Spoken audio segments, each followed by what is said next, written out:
Welcome to True Wellness with Dr. D, the podcast where we explore what it takes to live with vitality, balance, and purpose. I am Dr. D, and each week I'll bring you powerful tools, inspiring stories, and expert insights to help you thrive in every area of your life. From health and wellness to mindset and navigating life's challenges, this podcast is your guide to creating a life of true well-being. Let's get started. Hello, everyone. Welcome to another episode of True Wellness with Dr. D.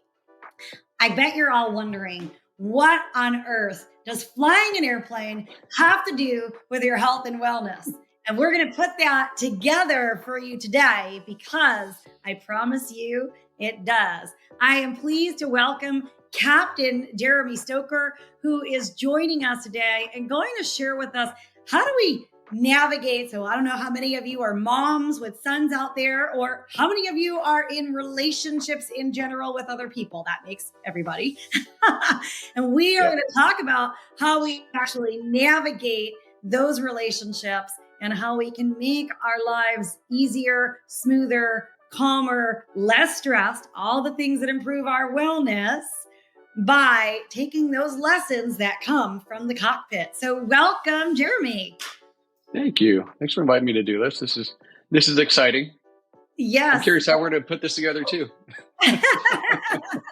Awesome. Well, it's all just a conversation, right, you guys? Yeah. You're all listening in. And I know there's lots of tips and tricks and things that you'll glean from today's episode. So I know Jeremy. So first of all, Jeremy has a company that works with teenage boys. And I know that because my boys are in his program. For those of you who don't know, I have 2 teenage sons.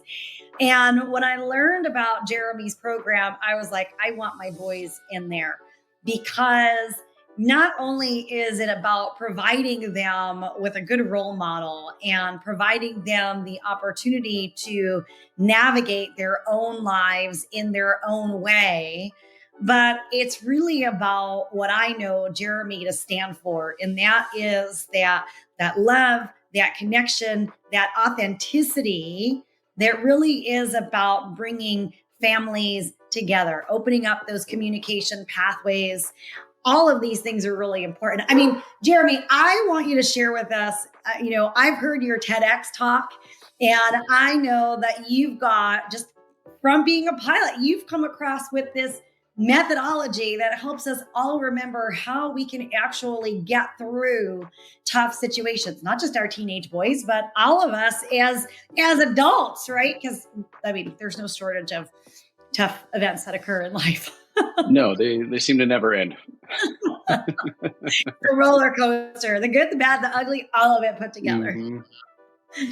Yeah. In my TEDx, I discussed the 3 principles that we use to fly airplanes. The first one is Aviate. That means we're going to take control of the airplane. We're going to make sure we're watching that airplane above all other else. We're not getting distracted.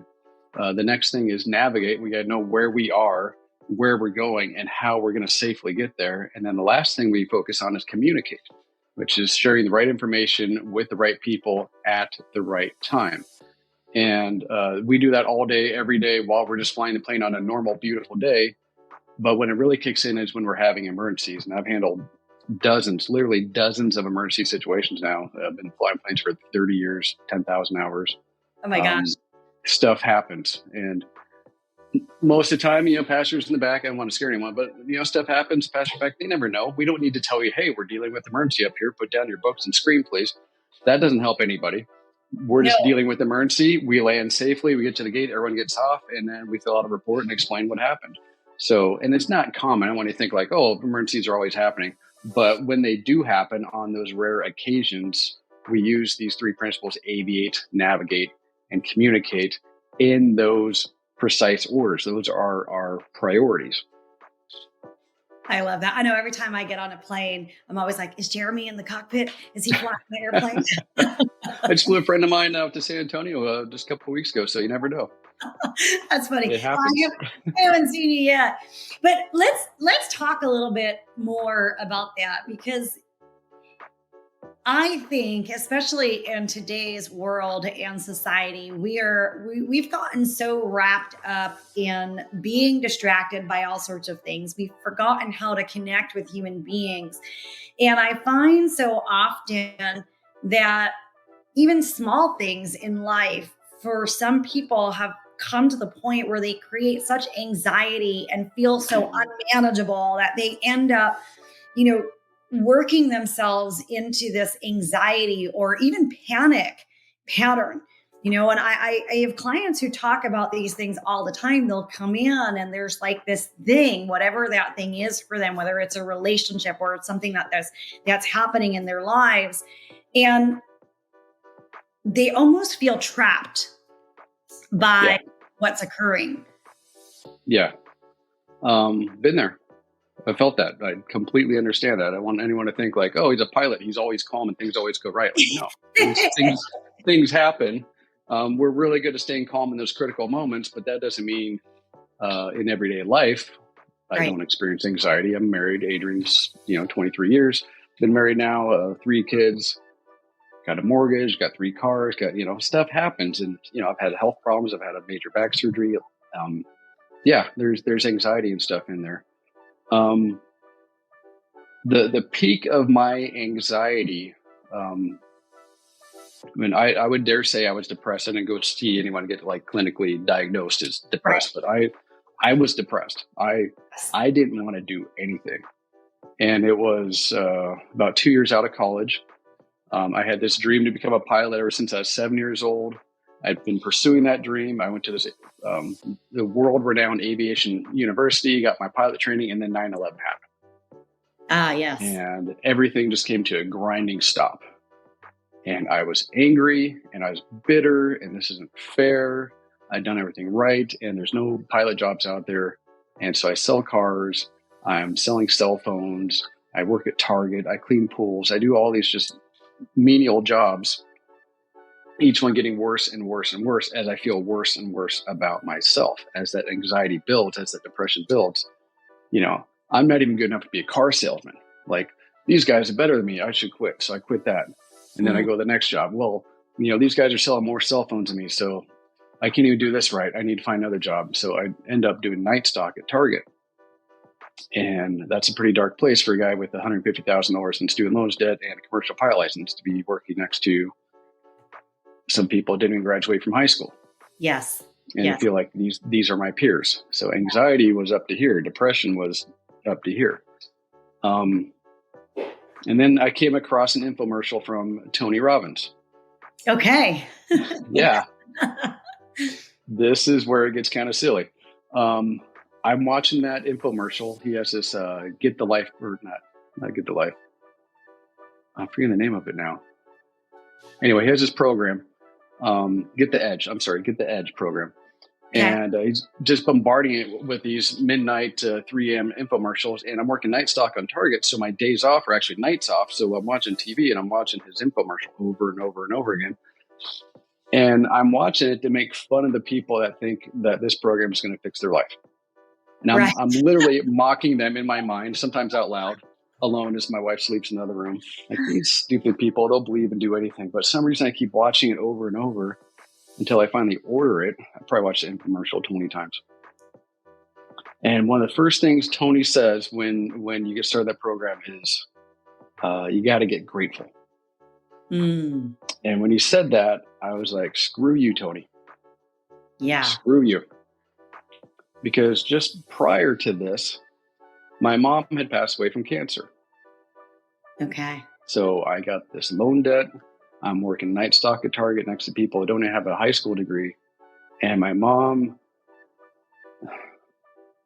spent the previous 5 years fighting pancreatic cancer, which, as you know, is not that there's a nice cancer, but that one's a super painful, aggressive one. She didn't go out in a good way. It was a very slow, painful death for her. Yeah. So I'm very angry and bitter and resentful. Yeah. And then he says, get grateful. And I'm like, screw you. I get grateful. I got nothing to be grateful for. And I'm listening to a CD. I remember when we had CDs. And he says, he totally puts me in my spot. You know, he's not even there. I'm like, holy cow, is he listening? He's like, come on, there's always something to be grateful. No matter how bad it is, there's always something to be grateful for. And I'm like, wow, he literally just called me out. And the first thing came to my mind was the sunshine. I was living in Phoenix at the time. I grew up in Seattle. And I'm like, fine, I'm grateful for the sunshine. Yes. That's it. Like, that's all I could be grateful for that day. Like, fine, I found something. And then, you know, I felt the hot Phoenix sun on my face, and I kind of looked up at it and closed my eyes and felt that heat. And I just felt this rush of gratitude come over me in that moment. And I'm grateful for my mom. I'm grateful for my wife. Yes. I'm grateful for that stupid yellow lab that just is always happy to see me when I come home. Zeke, he's a great dog. And I'm grateful for my dad, who's still alive, and the time I do have with him. And I'm grateful for the time I did have with my mom. I'm only 26 years old. I've lost my mom. Like, that doesn't seem fair. She's never going to meet my kids. She's barely met my wife. In fact, that was her goal. When she's diagnosed the second time with cancer, she's like, I just want to make it to your wedding, Jeremy. I just want to make it. And she made it to the wedding and died a few months after that. Oh. So I'm grateful for my college degree and that I have a pilot license and all these things I started to be grateful for. And I realized I got it pretty good. Yeah. And all of a sudden, the resentment and bitterness, I realized that those were like blinders, that I wasn't seeing the good stuff. And it wasn't just like, hey, it's great to know your good stuff. But now I'm realizing I have a lot of resources. Yeah. I have a college degree. I am a good pilot. I have a wonderful wife who supports me. And I quit Target that night.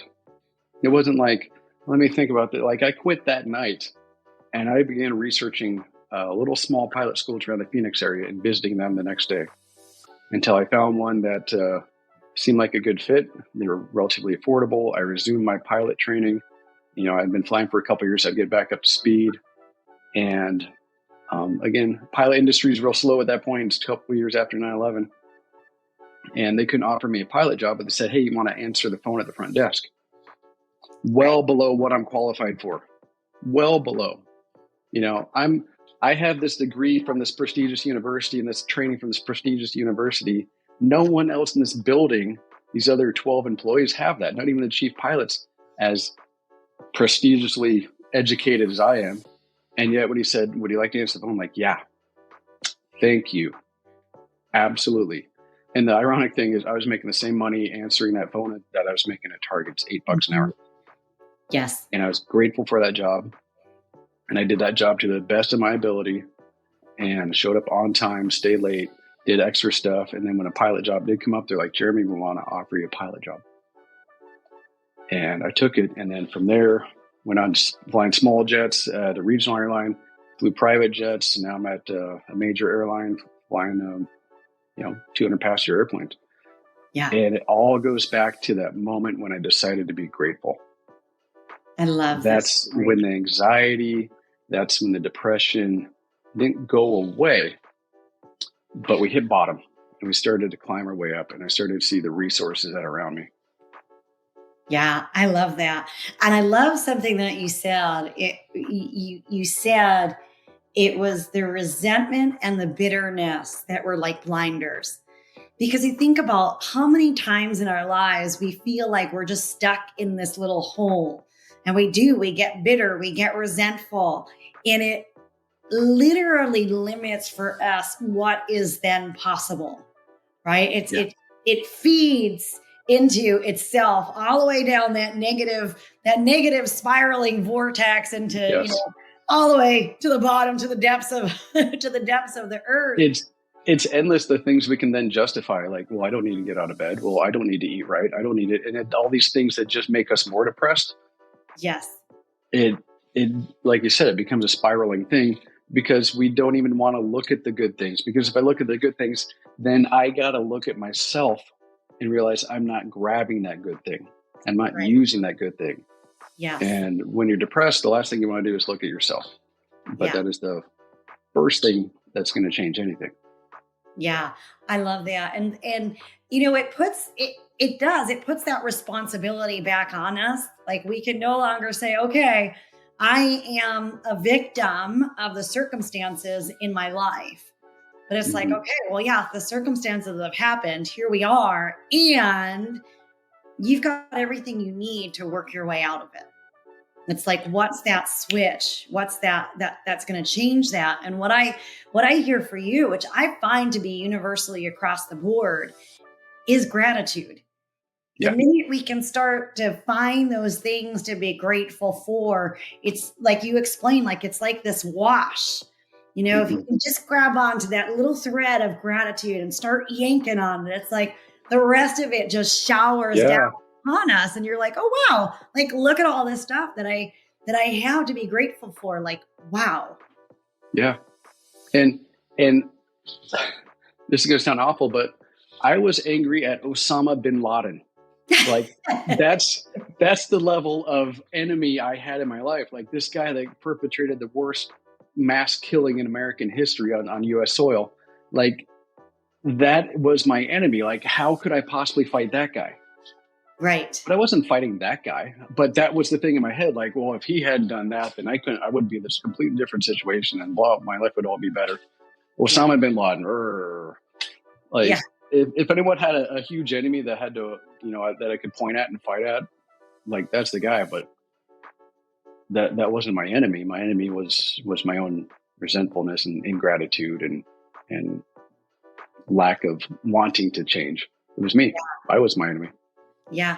Well, I mean, it's really powerful because think about how many of us, and I'm sure a lot of our listeners have experienced this or may even be in the situation now where, yeah, it's like we've got all these gripes about everything else outside of us, literally things Hmm. that we don't have much control over. I mean, look at politics these days. Yeah.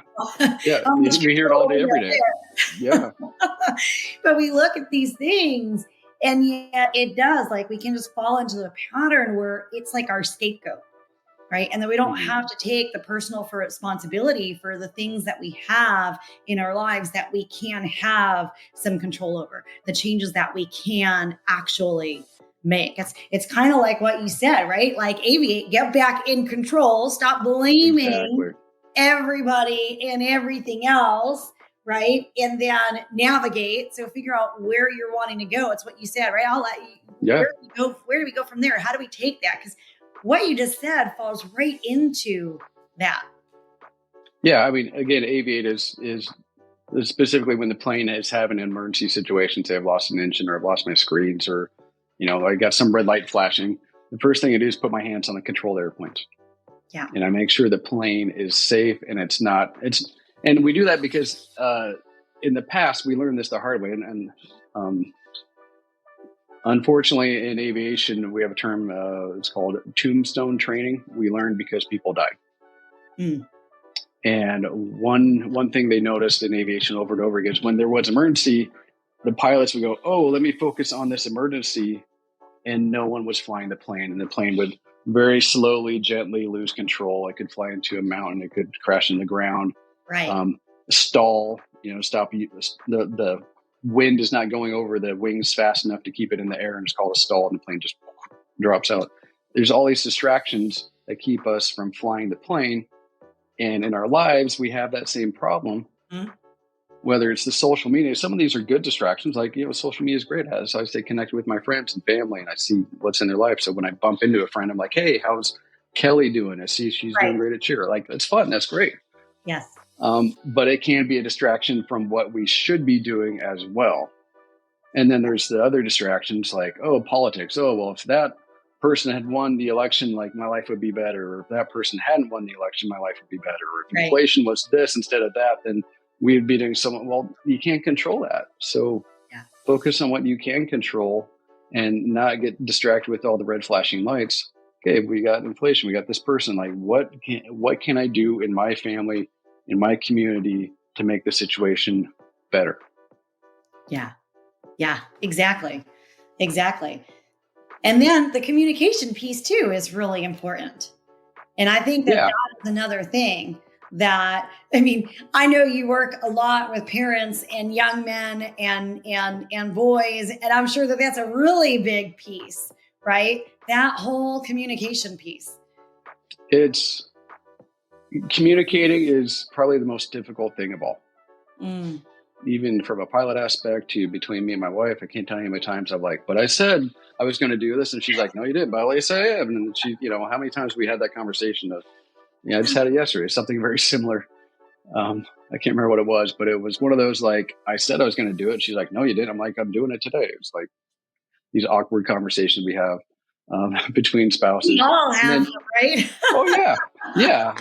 They're like, it's normal. It's fine. Like that's life. We sort that out. And then, I got 2 teenage girls and talk about communication problems. Like, I've never been a teenage girl trying to talk their language, and they're saying stuff like Riz and skibbity, and I don't even know these weird words the kids say these days. And I don't know those words either, Jerry. Yeah, it's like this new catchphrase. I don't know. I think it's starting to fade now because I hear mom and dad using it. And the coolness of it is ending as soon as you hear a mom say it. So they will be fading quickly.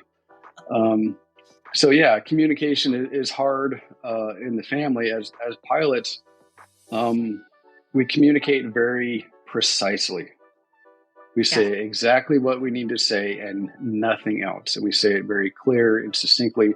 I'm sure we've all heard on the radio pilots say niner. Everyone's like, why don't you say 9? Why do you say niner? Well, over a radio, 9 and 5 sound very, very similar. So someone very smart came up with the phrase niner. So it's 1, 2, 3, 4, 5, 6, 7, 8, niner.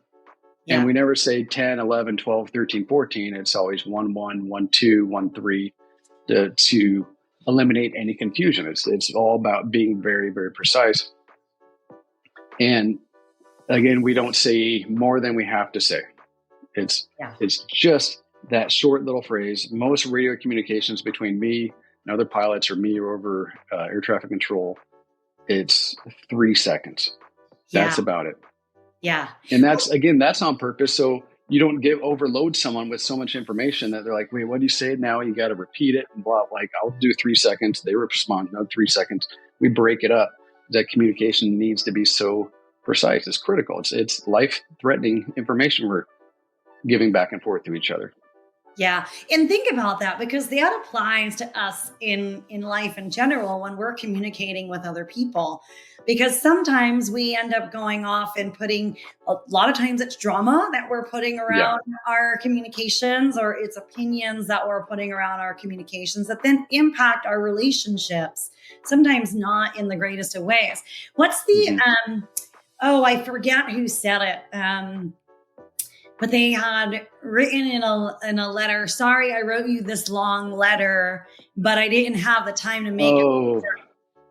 I want to say that was between Jefferson and Adams. I could be mistaken, but yeah. I don't remember, but it really puts into perspective. Yeah, for us to kind of boil down what is that clear, succinct message that we want to actually communicate, so that we're getting to the heart of whatever, let's say it's a conflict that we're having. So we're getting to the heart of the conflict, leaving out the drama.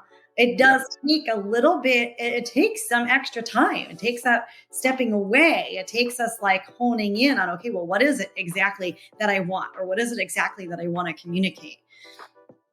Yeah, when I'm working with parents and their sons, communication is, again, that's the third thing we want to focus on. It's very critical. But it's the third thing, but in our instincts it's the first thing we want to do. Your son's in trouble. He walks through the door. You're like, something isn't right. He did something. Let's say he broke curfew. He said, you need to be home at 11, and he rolls in at 11:45.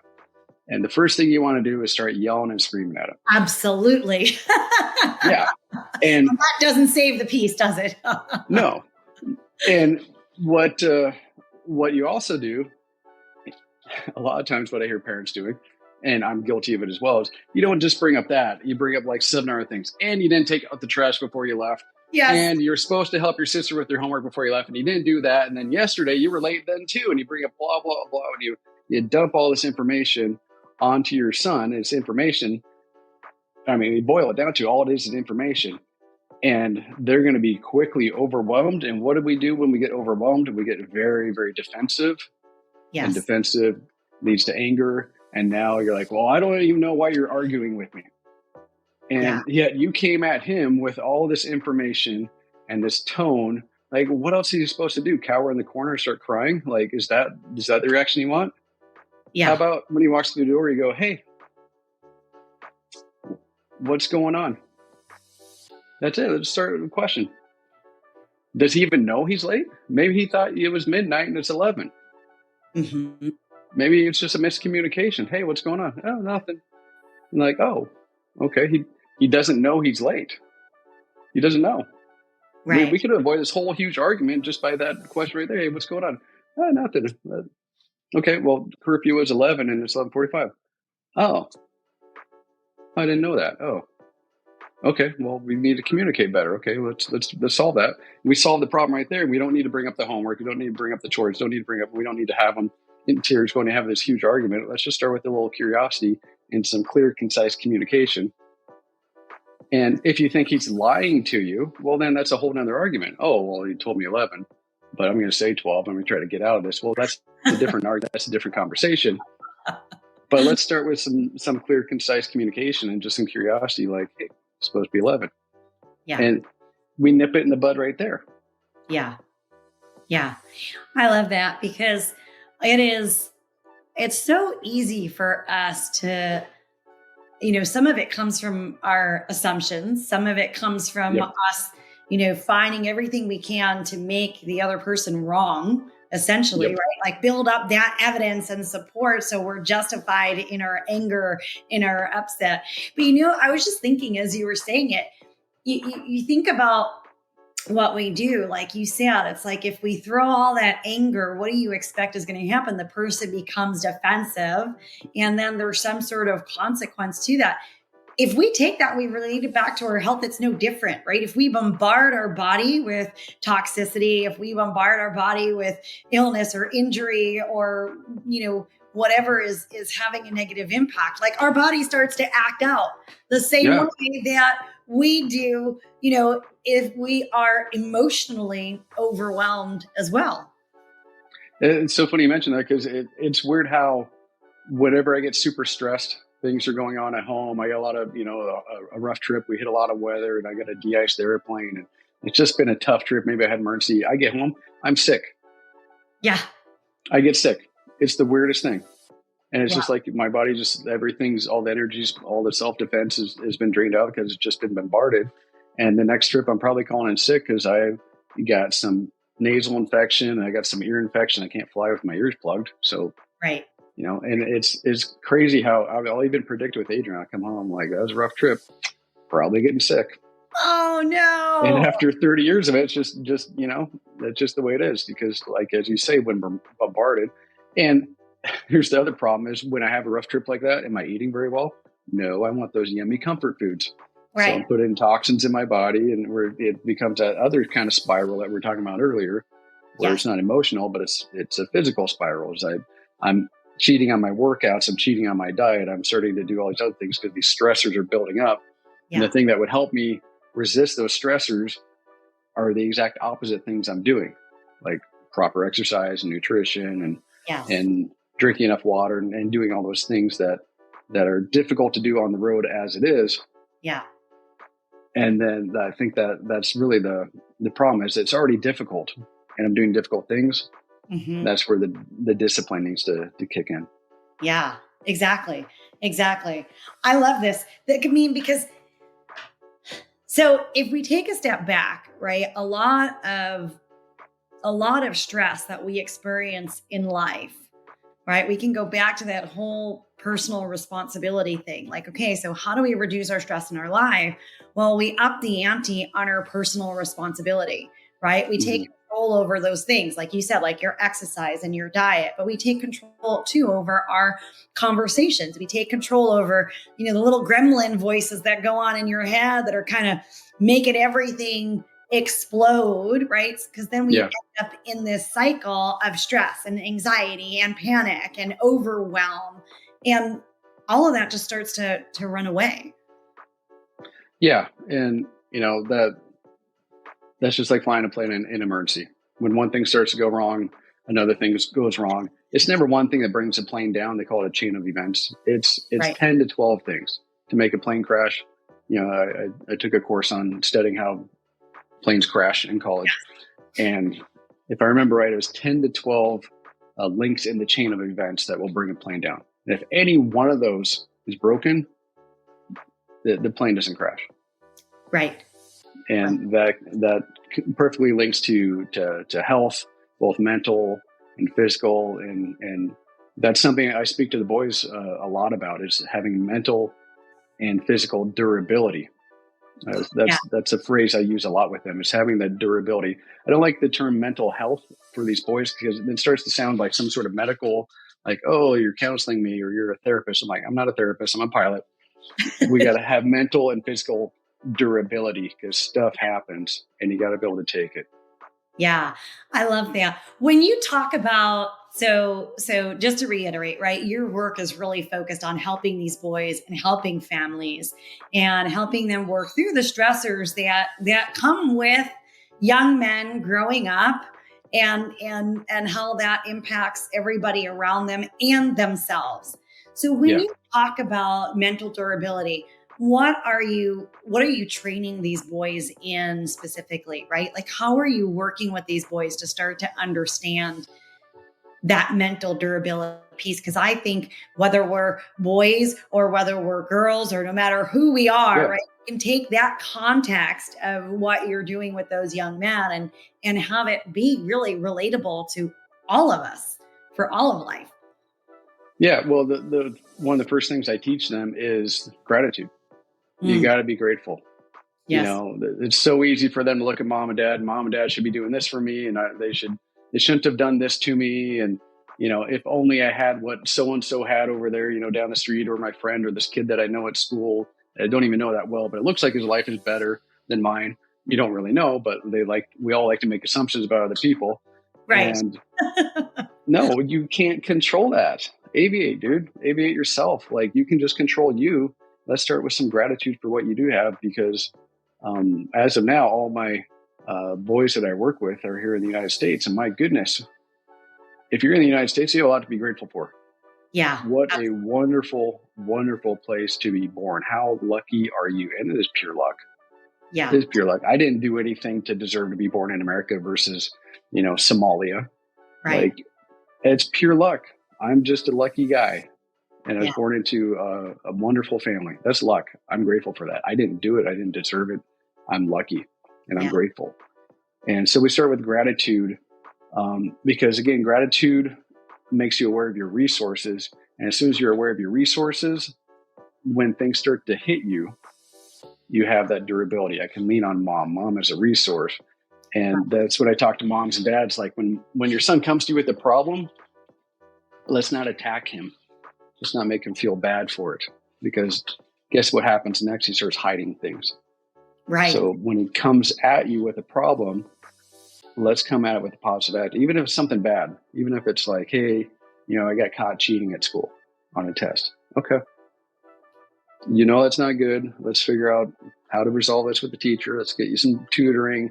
Let's figure out, let's solve this problem. And now we're creating that durability of like, oh, I had this problem, and I have people around me that can help me. There's 4 people I tell these boys, or types of people I tell these boys to surround themselves with, and it applies to everybody. Everyone needs a mentor, someone that's further down the path that you want to take. Everyone needs a coach, someone that holds you accountable for what you're doing. You need a trainer, someone that's trained specifically in trying to do the thing that you're trying to do, and they have a program for it. And then you need a team. You need people around you, peers around you that are on the same path, same level of you, that you can go to and like, I'm struggling with this, or like, I'm struggling with this too. Let's work together on this. Or I struggled with that last week, and I figured out this is what you got to do. They're right there in the fight with you. And that creates that durability as well. And again, it's relationships, it's resources.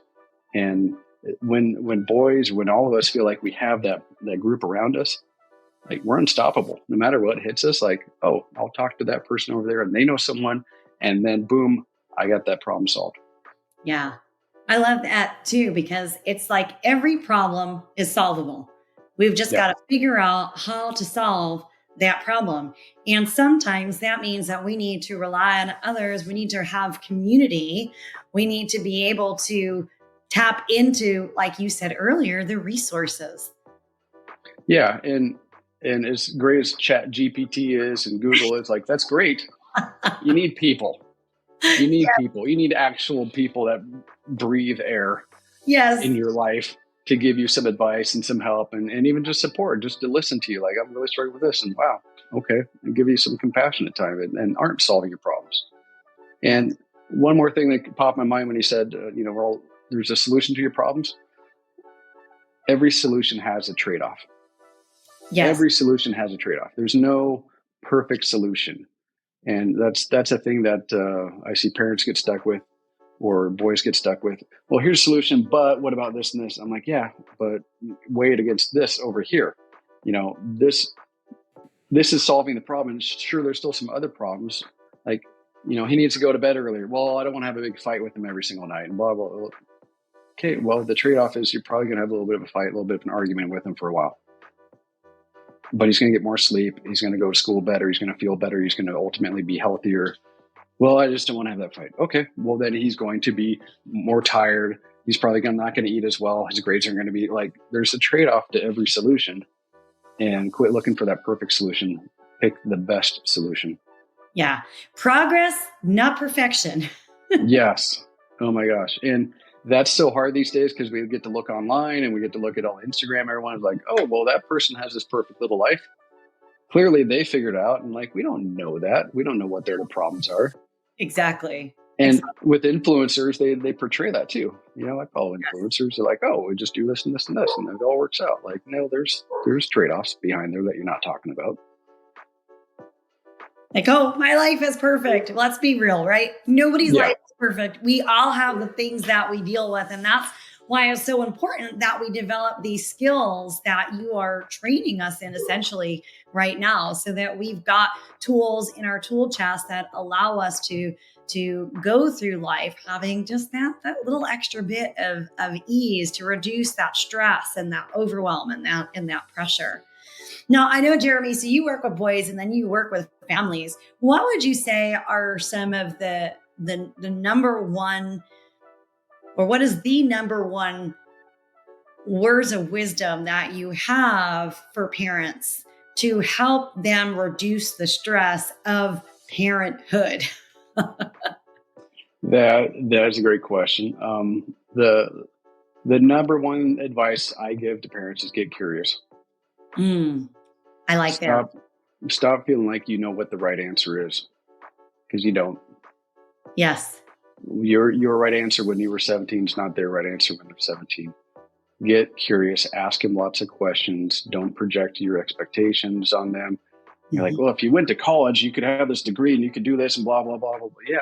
Yeah, maybe that would be great. Get curious. Maybe college isn't the right thing for them. And that's a really hard thing for parents to realize. That maybe my son's not going to go to college or whatever the thing is, or he's going to go to college. And he wants to change degrees. Well, we agreed you were going to be a doctor. Well, yeah, I kind of want to be a school teacher. I'm going to go into education. Get curious about why they're making those decisions. And you're going to quickly realize there's some logic behind it, that they're not as dumb as you think. They're not as immature as you think. And sometimes there's a lot of immaturity behind it that you do need to get to, but you're never going to get to it if you just stick your thumb on them. Like, no, you need to do this and this. Like, okay, one exercise I learned from Ben Hardy, author of many, many great books. Yes. The 7 whys. Yes.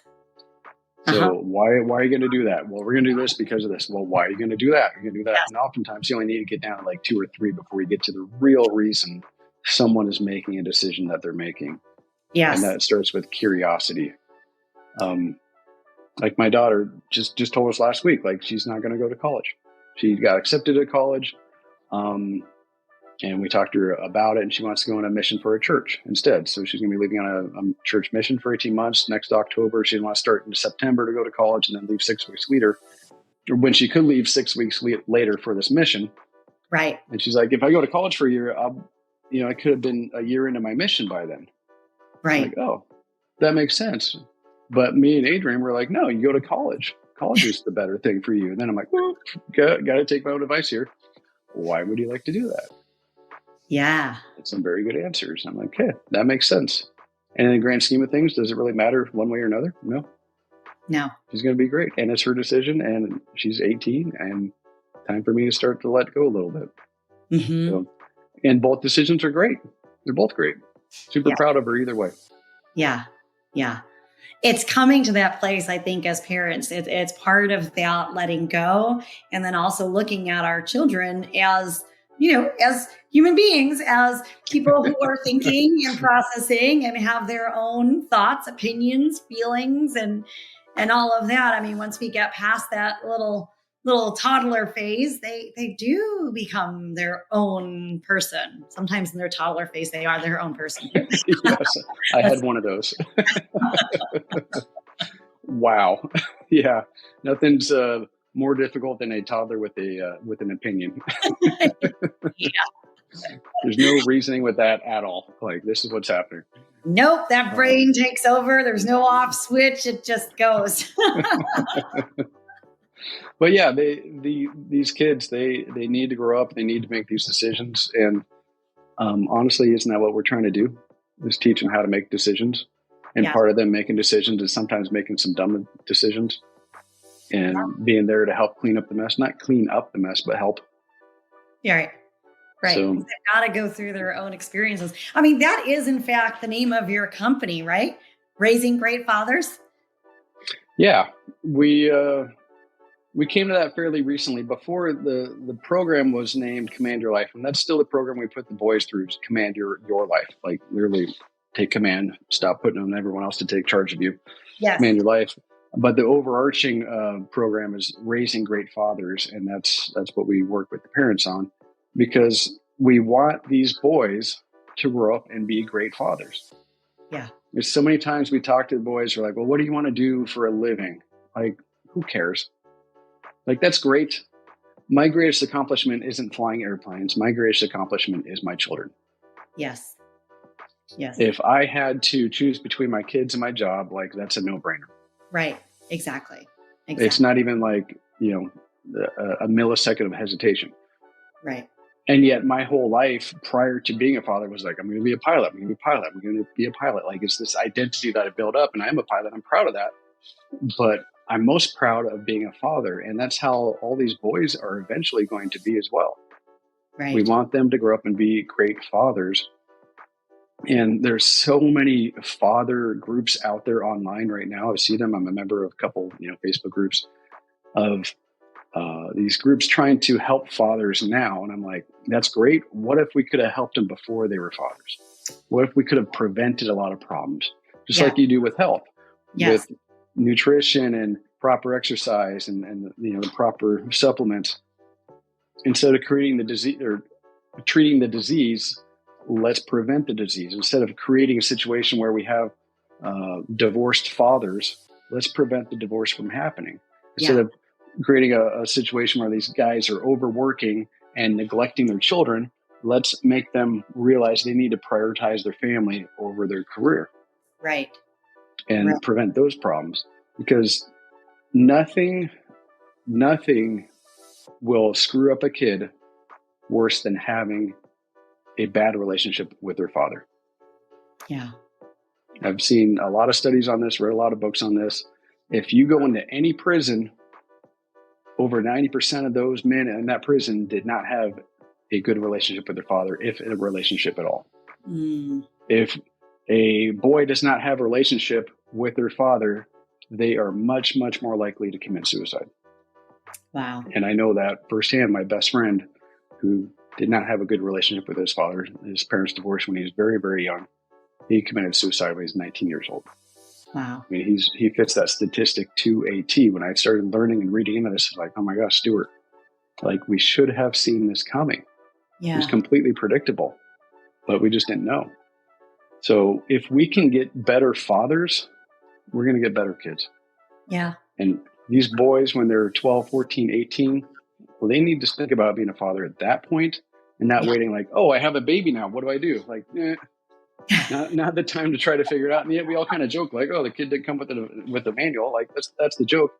it didn't come with the manual, but we come with the manual. We can set up our own manual. We can set ourselves up to be a successful adult human being, father, mother, before the child arrives in our arms. Yes. And have a plan for that. And one thing I talk to these boys a lot about is, who are you going to marry? There's no more important decision than that. Yeah. Yes. And once we kind of define that, and it goes well beyond looks, obviously. They want her to be beautiful, however they define beauty. But I want her to have an education. I want her to be able to have confidence. I want her to be competent in this way. You know, I want her to enjoy the outdoors or riding motorcycles or whatever. Like, great, you are defining who you want your partner to be. Now, who do you need to be to attract that person? Oh, I didn't think about that. Oh, yeah, because she's out there. Yeah. Is she looking for you? Because right now she's probably not. You're probably not the guy she's looking for. So let's make a little shift here. Like, oh, maybe I do need to get better grades because she's going to want a guy that can support a family and have a nice home and have nice things and go on nice vacations. And you pulling solid C's right now. That's not someone she's going to be looking at. Yeah. Not to mention just getting the right partner. So we, not 10 years in the marriage, two kids later, when all the stressors hit, we're not really a good match. Right. And now we need to get divorced. Like that, you should have found someone else before you got married. Yeah. Like, let's figure that out now. Yes. So, and it's weird to have these conversations with 14-year-olds. It's so strange because they're like, these things. What are you talking about? I've never even had a girlfriend. I'm like, yeah. So let's start talking about this now. Yeah. Like, let's make your first girlfriend to be your wife, but let's get some of those attributes that you think you want in that girlfriend. Let's start looking at that. Yeah. And you can refine from there. Absolutely. Well, this has been a really awesome conversation. I think there's so many pearls that we have really gone through, things that our listeners can take away and begin to bring forth in their lives, whether they are parents, whether they're not parents. We're all human beings and we're all dealing with these same things. I always ask all of our interviewees, give me 3 top things that you have, 3 action items that our listeners can take on to immediately begin to improve their life. Oh, good. Well, we went over this. First, get grateful. Gratitude. Number 1. Daily gratitude is great. Yeah. I'm religious. I pray. Every prayer I say starts with gratitude. I'm thankful for this. I'm thankful for this. I'm thankful for this. Before I ask for anything from my Creator, I thank Him for what I got. Yeah. Second thing, I'm forgetting what we talked about now. Aviate. Take control of your life. Don't let all the distractions, don't let the enemies, don't let the resentfulness build up in you. You control what you can control, regardless of the politics, regardless of the economy. We're all dealing with the same thing. You control you. And the last thing is get curious. Yes. Be curious about other people. Stop jumping to conclusions. Stop jumping down people's throats. And I don't think many of us do that. We're not intentionally. Yeah. Yeah. But it is an instinct. It's easy. Yeah. And oftentimes the easy thing is not the thing we should be doing. Yeah. So just take a break. Another thing I talk about in my TEDx talk is saying stand by, which is what we do when we're getting overwhelmed in the cockpit. Things are getting a little crazy. Stand by. Mm-hmm. Everything pauses. We reevaluate. We take in the information we need to take in. And then we get back to work. And we're not just frantically like, oh, we got to go. Like that doesn't lead to good decisions. So something happens. Let's just stand by. Yes. Take a break. And then let's get curious and start asking some questions and understanding what's going on around us before we start jumping to conclusions and jumping down people's necks. And give them some grace. Yeah. That's beautiful. Thank you so much for being here with us today. Thank you for Thanks for having me. Wisdom and insight. And tell us a little bit more about how people can learn about your program. I'm sure there are moms with sons who are listening who are like, I've got to get my son into this program. And they are correct. They do. It's like a lifesaver. raising greatfathers.com is our website. You can shoot me an email, jeremy.stoker@raisinggreatfathers.com. I know it's a lot. That's what we came up with. Shoot me an email there, and we got an Instagram, Raising Great Fathers. We got a Facebook page as well. If you just want to kind of dip your toe in and see what we do and what we talk about. So yeah, those are the best ways to get in contact with me. And man, I just love working with teenage boys. It's just, I love flying planes, but to be completely honest, if I could, I would retire today and do this full time. It's just something I thoroughly enjoy. Flying planes is for me. It's fun. Serving other people, serving these boys, and watching the changes and watching the parents change. That's for everybody. Yeah, that's the soul's work. I love it. Well, thank you so much for being here today. Thank you to all of our listeners for being a part of True Wellness with Dr. D. And we look forward to having you join us next Thursday for our next interview drop. With that, everyone, we'll talk to you soon. This is Dr. D, reminding you to tune into your body, reconnect with what matters, and embrace the journey to true wellness. If you enjoyed today's episode, be sure to subscribe, leave a review, and share it with someone who's ready to redefine their health.